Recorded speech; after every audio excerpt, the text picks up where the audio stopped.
저희들 계속해서 믿음에 관하여 말씀을 나누고 있습니다. 히브리서 11장의 말씀을 지난주에 같이 나눴고요. 믿음에 관해서 저희들이 나눈 것을 조금씩 설교 시작할 때 미리 요약을 좀 해드리는데, 마치 그 지난 시간 이야기 뭐 이런 것처럼 조금씩 요약해 드리는 것은 흐름을 같이 아셔야 되는 부분이 있어서 그렇습니다.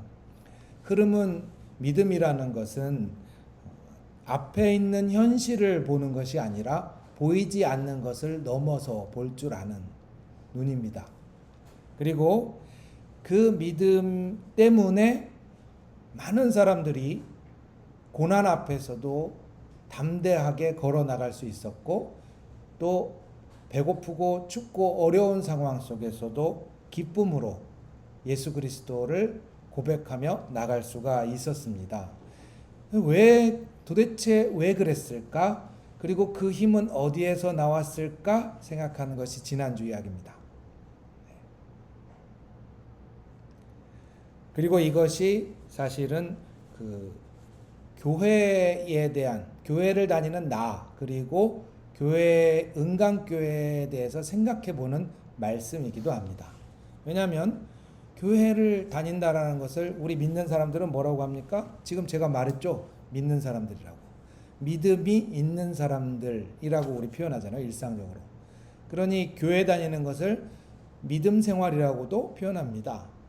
내가 믿음이 있다, 혹은 내가 하나님을 믿는다, 내가 예수 그리스도를 믿음으로 고백한다.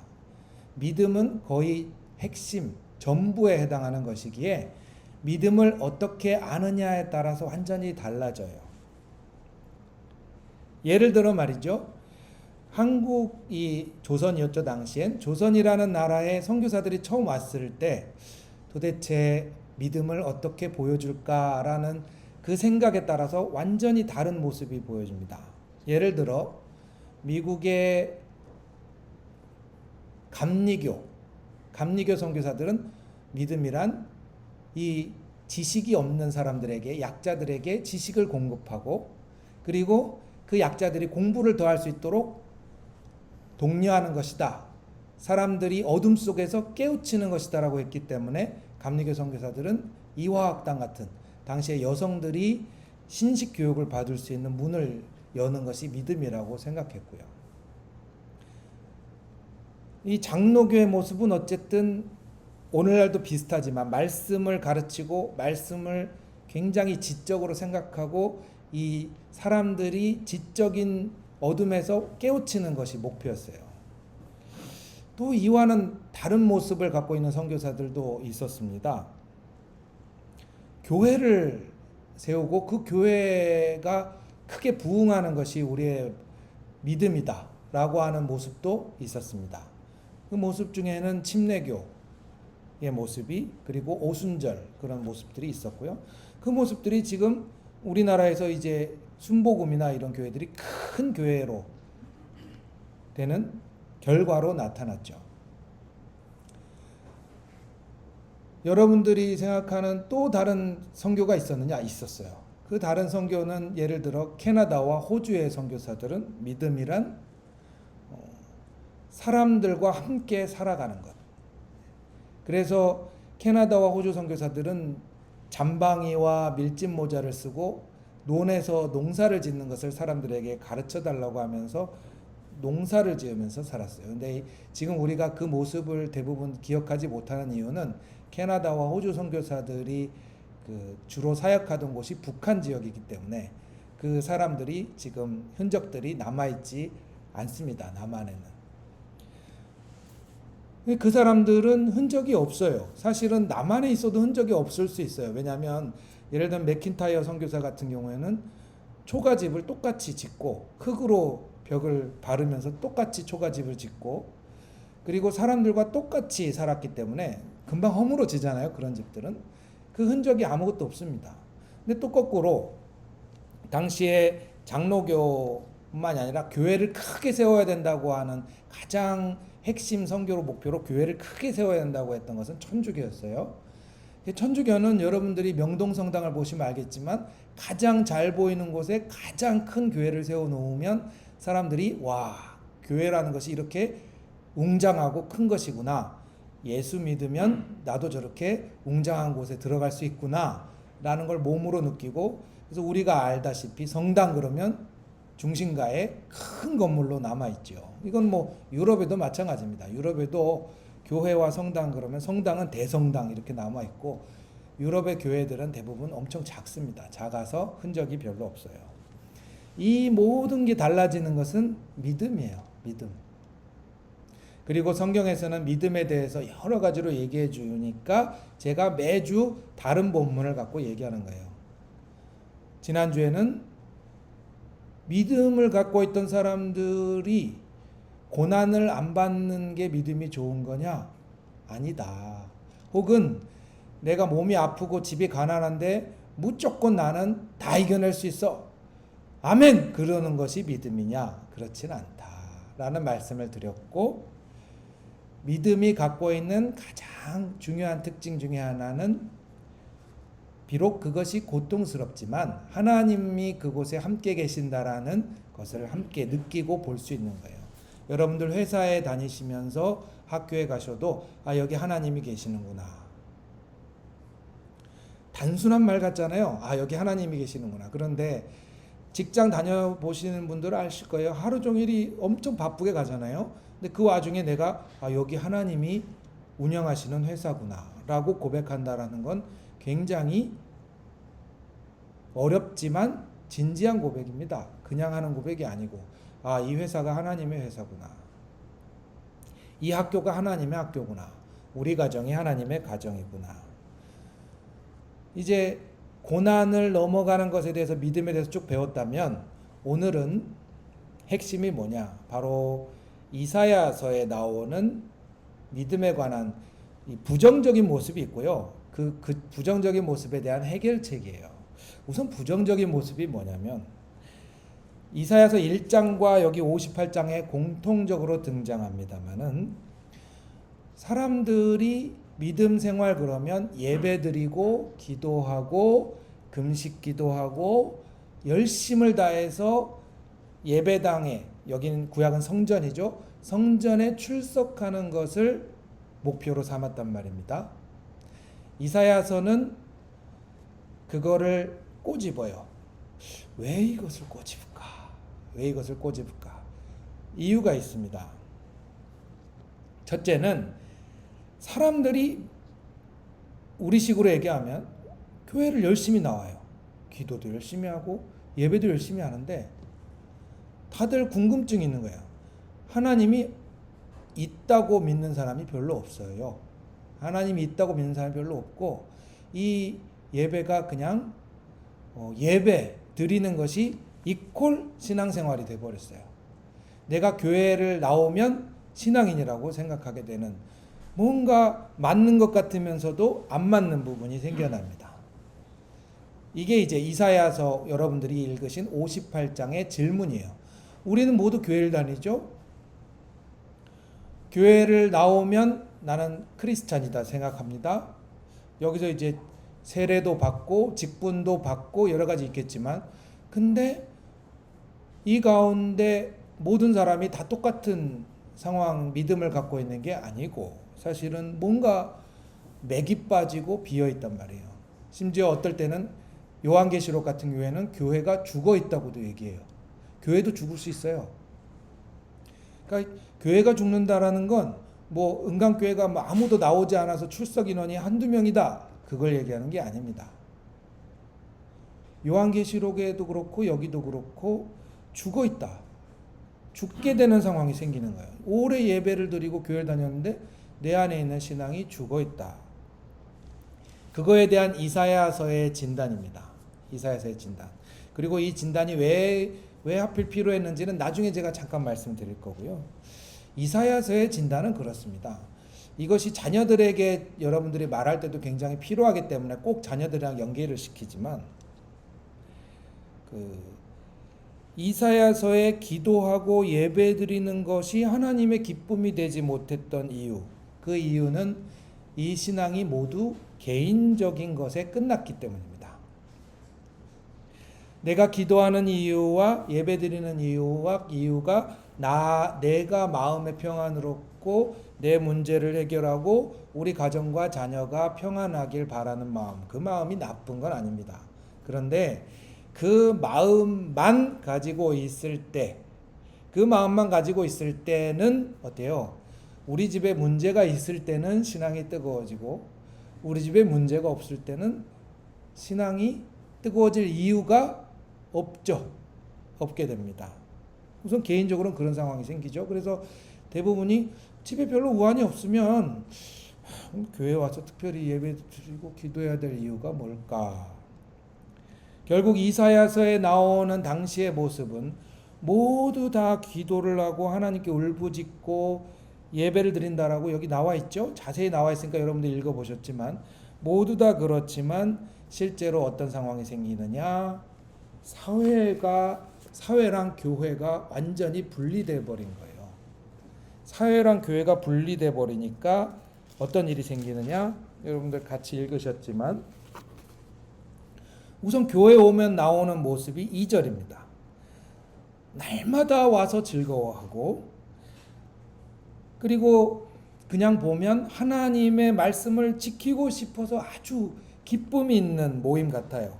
가까이 하기를 즐거워해요. 예배 때는 아주 모습이 그런데 근데 그 가운데 기도하는 내용은 뭡니까? 하나님 우리를 돌아봐 주세요. 하나님 어찌하여 나를 돌아보지 아니하시나이까.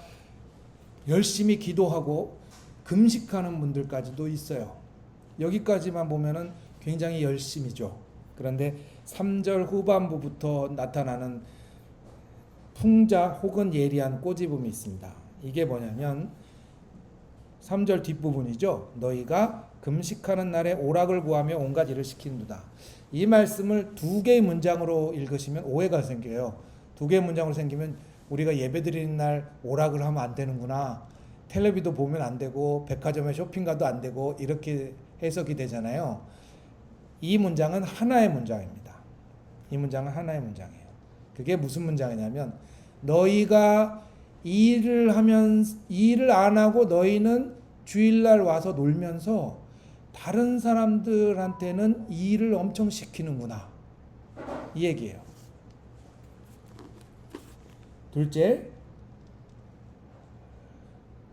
보라, 열심히 기도하는 거죠. 금식하면서 기도하는데 실제로는 주먹으로 치는 일이 생기고 그리고 다시 와서 교회에 와서 엄청 기도하는구나. 이 얘기가 나오는 거죠. 이게 이제 나오는 흔히 말하는 내가 열심으로 교회를 다니는데 말씀드렸듯이 집에 우환이 있으면 뜨거워졌다가 우환이 없으면 쑥 사그라드는 이 상황들. 그리고 이 상황들을 이사야서는 조금 더 얘기하자면 예배드리고 집에 가고 예배드리고 집에 가고 예배드리고 집에 가는 것으로 어렵게 말하면 신앙의 예식화죠. 예배드리고 기도하고 예배드리고 집에 가고 예배드리고 집에 가는 게 분리된 거예요. 집에 가면 오늘 크리스천 생활 끝, 교회 오면 엄청나게 은혜 받고 기도하는 삶. 이게 분리돼 버렸다. 그럼 이사야서는 뭐라고 전달하고 있느냐? 이것이 사실은 믿음을 죽인다. 이렇게 얘기하고 있는 거예요. 믿음을 죽인다. 우리가 교회를 다니는 동안에 개인적인 것에만 갖고 있는 신앙은 죽는다라는 얘기를 경고하고 있는 것이고, 그러면 신앙이 죽지 않는다라는 그 해결책을 제시하는 게 바로 6절입니다. 6절. 6절부터 7절까지가 해결책. 그리고 8절부터는 많은 사람들이 기도하는 부분이에요. 많은 사람들이 기도하는 응답이 여러분에게 주어질 것입니다. 라는 위로와 희망이 8절입니다. 그러면 6절과 7절을 한번 해결책을 읽어보겠습니다. 6절과 7절. 사실은 이게 신학교에서 얼마나 중요한 말씀이냐면 시험 필수 암송 구절이에요. 그래서 맨날 받아쓰게 하는 구절인데 6절과 7절 한번 같이 읽어봅시다. 내가 기뻐하는 금식은 흉악의 결박을 풀어주며 멍에의 줄을 끌어주며 압제당하는 자를 자유하게 하며 모든 멍에를 꺾는 것이 아니겠느냐. 또 줄인 자에게 내 양식을 나누어 주며 유리하는 빈민을 집에 들이며 헐벗은 자를 보면 입히며 또 내 골육을 피하여 스스로 숨지 아니하는 것이 아니겠느냐. 이사야서의 진단은 그렇습니다. 개인적인 믿음은 사실은 죽습니다. 내 자신의 평안만 가지고 있는 게 너무 당연한 것 같은데요. 근데 죽어요. 예. 그리고 자녀들에게도 마찬가지죠. 나의 평안만이 신앙의 전부라면 사실은 훨씬 더 풍족한 세대를 살아가는 자녀들에게는 더 신앙이 뜨거워질 이유가 별로 없겠죠. 배고파 본 적도 없고 헐벗어 본 적도 없고 뭐 우리 훨씬 앞 세대처럼 전쟁의 위험이 있나 일제시대에 뭐 어려움이 있나 없잖아요. 지금은 풍족한 세대니 더 교회 다닐 이유가 없어지겠죠. 그때에 이 이사야서의 진단은 오늘 제가 설교 제목으로 써놓은 믿음이 세상 속에 자리를 잡아야 하는 부분, 이 부분입니다. 믿음이 세상 속에 자리를 잡아야 돼요. 이 세상이란 말이 동떨어진 것 같지만 여러분 직장에서 믿음의 자리가 뭘까? 여러분 학교에서 믿음의 자리가 뭘까? 그게 조금씩 자리가 생겨가면 갈수록 어때요? 여러분의 믿음이 성경에 가까워지는 거예요. 여러분의 믿음이 성경에 가까워지면 어때요? 교회에 올 때도 기도할 때도 하나님께서 응답하시는 그 기쁨이 넘친다라는 게 뒷부분 얘기입니다.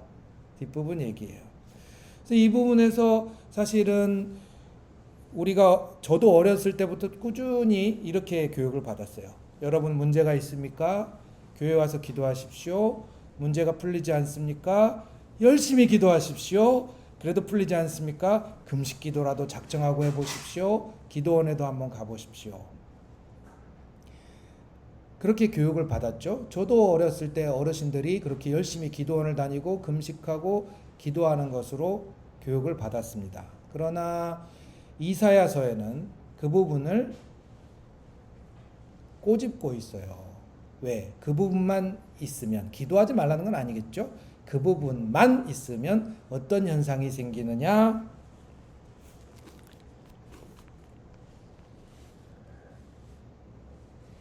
(3절) 마지막 같은 상황이 생깁니다. 금식하는 날에 오락을 구하고 일을 시킨다라는 말이 뭐냐면 이거예요.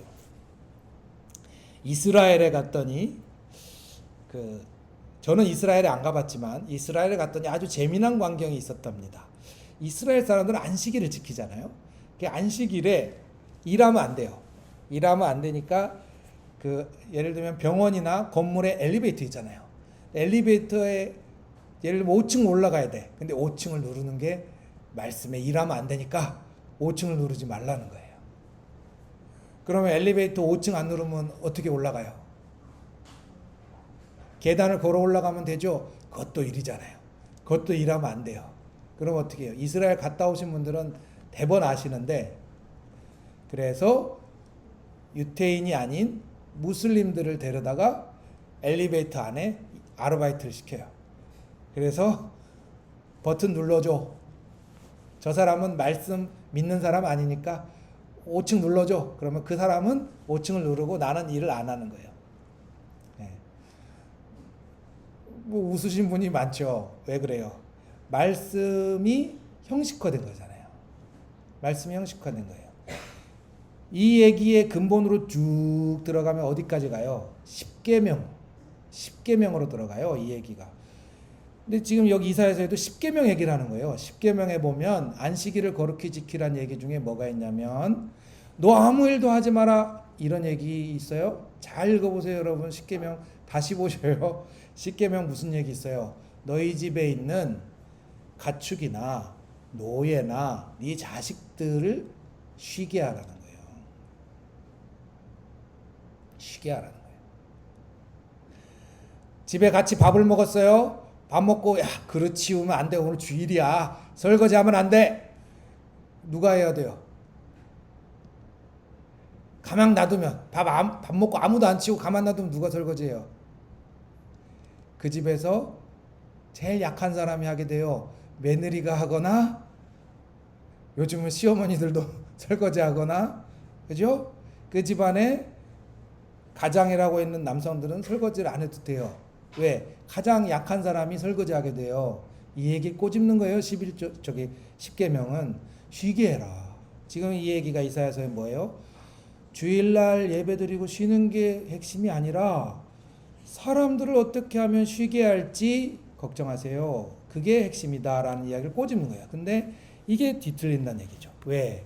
너무 개인적인 예배 가운데 있으면 뒤틀려요. 그러니 이제 정말로 내가 직장과 학교에서 다른 사람들을 향한 신앙들이 싹터 갈 때 비로소 너의 신앙도 싹틀 것이다 라고 하는 게 간단하게 말씀드리는 이런 장면입니다. 그래서 그런 것을 함께 고민하는 그 신앙이 결국 나의 기도의 응답들을 살아나게 하는 것이죠. 근데 이걸 가지고 그러면 여러분들 앞으로 뭐 성교원금 내서 다 도우세요. 뭐 여러분들 다 옆에 사람 도우세요. 이거냐?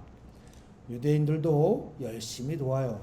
그러나 그 얘기를 그걸로 끝났으면 여기 들어가지 않았겠죠. 핵심은 뭐예요? 마음입니다. 마음이에요. 여러분의 마음, 우리의 마음을 돌아보는 날인 거예요. 오늘이. 그런데 그 기뻐하는 마음은 어떤 거냐? 6절, 7절 우리가 읽었죠. 첫 번째, 흉악이라는 단어가 나오고 멍해라는 단어가 나오고 압제라는 단어가 나옵니다. 이 세 단어의 특징은 뭐냐면 어쩔 수 없이 끌려다니는 사회적인 모습이에요. 이게 어쩔 수 없이 끌려다니는 사회적인 모습이에요. 그러다 보니까 야, 회사 다니면서 그거 어쩔 수 있어? 야, 그냥 눈 감어. 그죠? 우리가 세상 살면은 야, 세상도 살아야지 어쩔 수 있어? 그냥 눈 감어. 어쩔 수 없어, 세상 살려면. 이러다가 점점 그게 굳어지는 상황들이 생기는데 그 상황들에 대한 예민한 거야.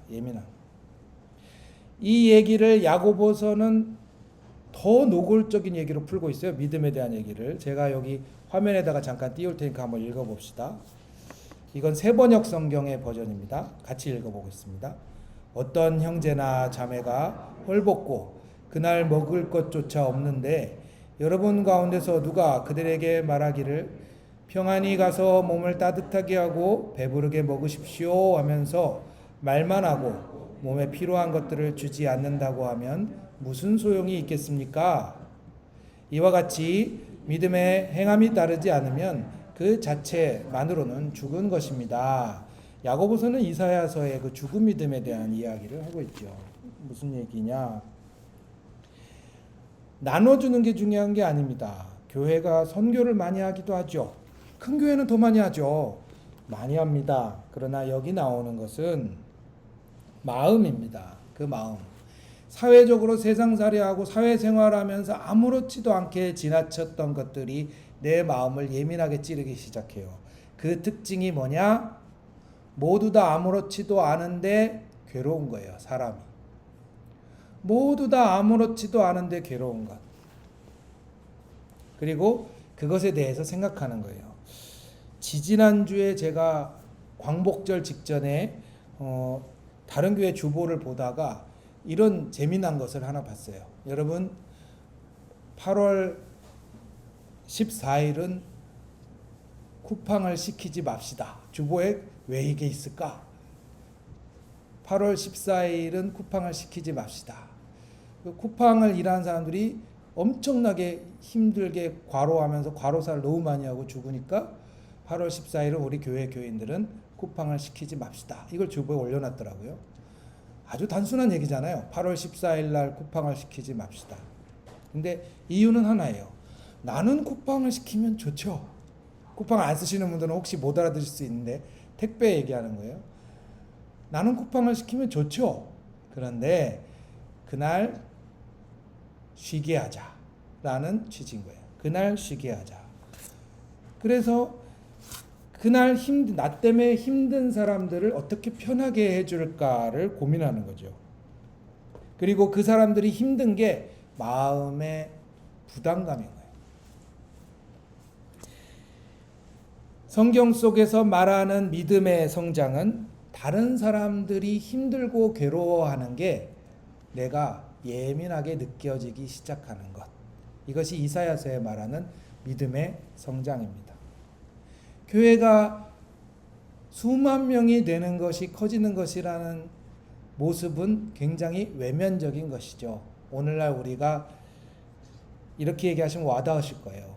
아무리 열심히 교회를 다녀도 자녀들에게조차 설명할 수 없는 신앙이라면 도대체 그것이 무엇인가라는 질문을 던져볼 때 여러 가지가 있겠지만 이사야서는 그 얘기를 하고 있는 거예요.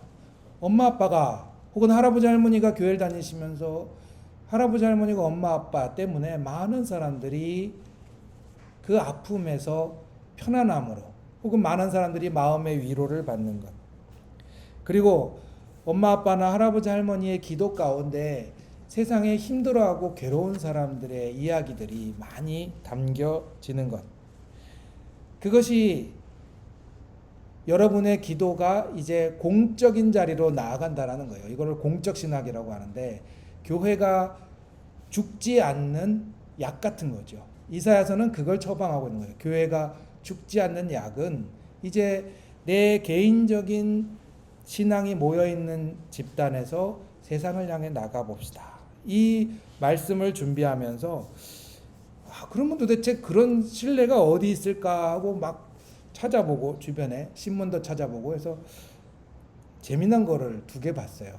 그 예를 소개시켜 드리고 제가 직접 만나기도 했는데 예를 소개시켜 드리고 말씀을 마치겠습니다. 하나는 시온성교회라는 교회입니다. 뭐 좋은 교회니까 실명을 거론해 드릴 것 같아요. 시온성교회 청년부 목사님을 만나게 됐어요. 아름아름으로.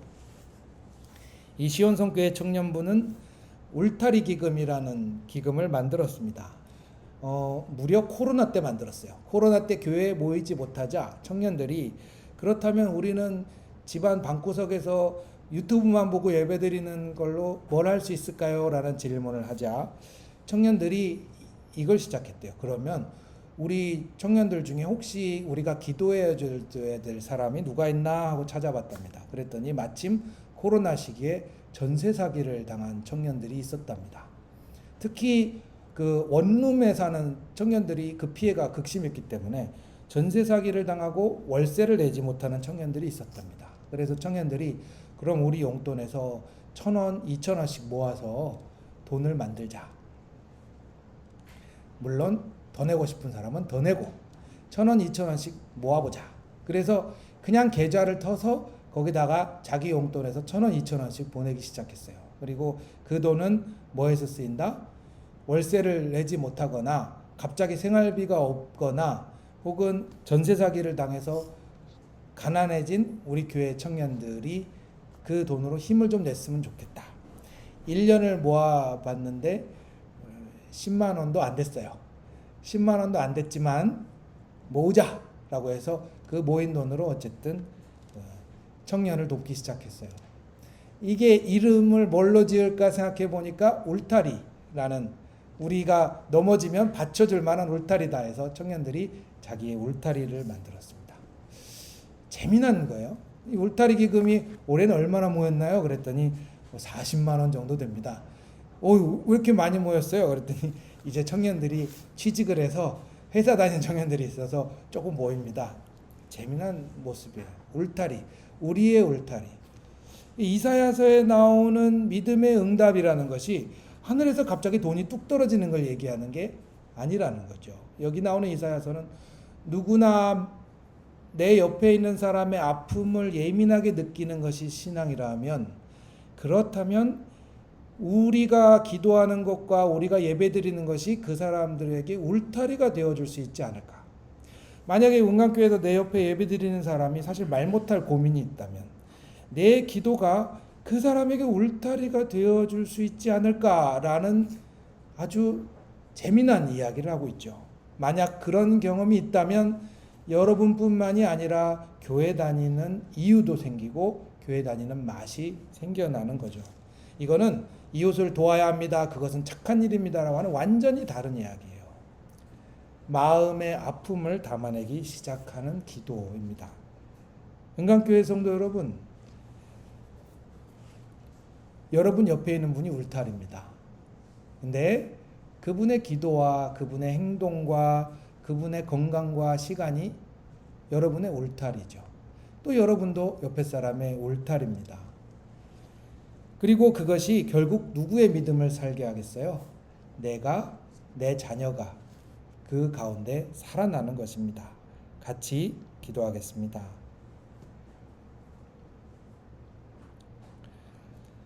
한 사람이 아플 때 다른 사람이 아픈 손가락처럼 아파하는 것.